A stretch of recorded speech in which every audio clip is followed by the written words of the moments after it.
So, first, architecture and communication. So, may ano ba ang laman niya? So, meron tayong architect mismo, landscape, and yung IFC RVT. So, what is IFC RVT? So, if you have yung mga RVT or yung mga Revit files coming from others,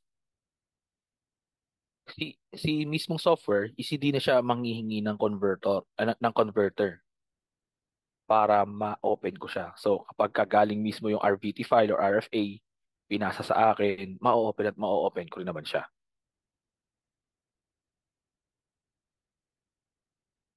So, in Arcadia architecture module, which is consists of these lists.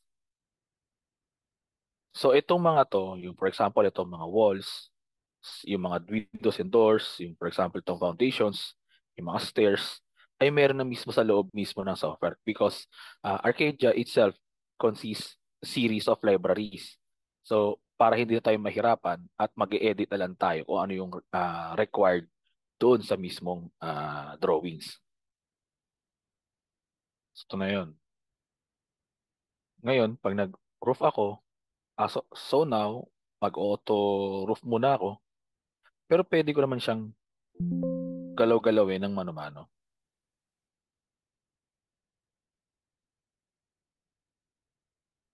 So ngayon is auto roof, 'di ba? Ipinasok ko lang tong cursor ko sa loob. Meron na kaagad tayong layout. Yung mismong path, kung paano siya magbubong.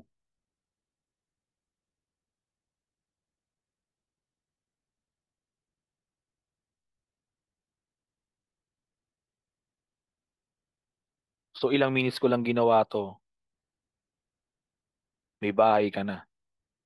And then papasukan mo na lang siya ng mga objects sa loob. Dito na rin ako gumawa ng ah, dimensions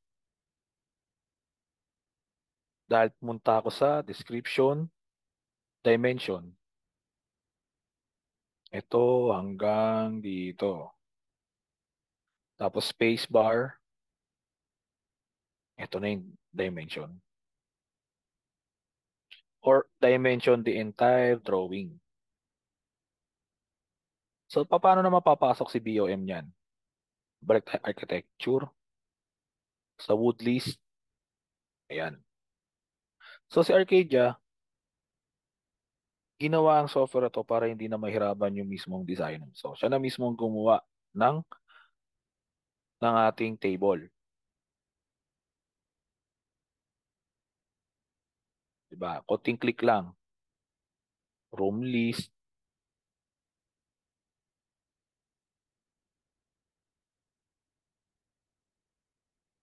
meron pa akong area and cubic.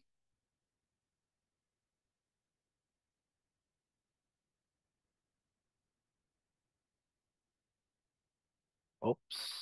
Meron din akong list of bar elements kung meron man.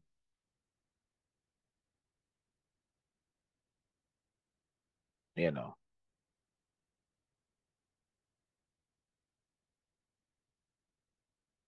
So, pagdating naman sa roof area count, meron na siya.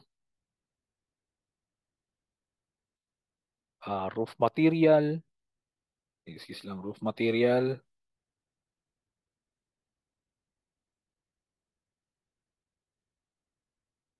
Ayan.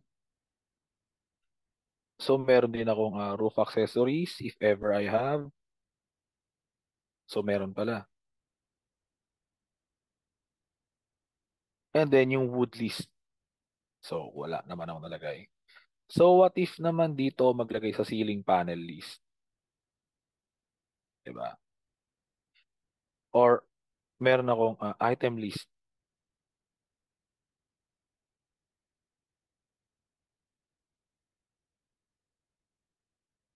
And then, the material list. Click ko lahat.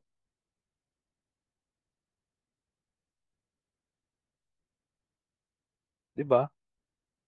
Sa Arcadia, gumawa na siya ng table para sa ating mga designers. So, para hindi tayo mahirapan. Konting clicks lang, magagawa ko na siya dito.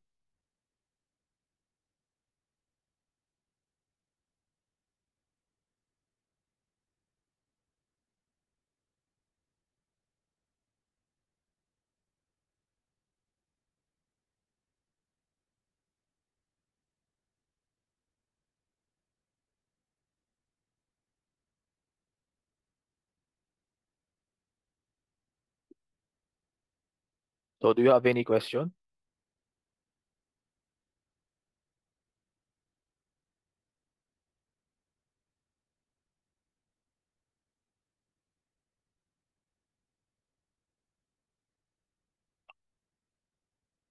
Kung may questions po, pwede naman po kayo mag-type sa ating message bar. So if no questions, so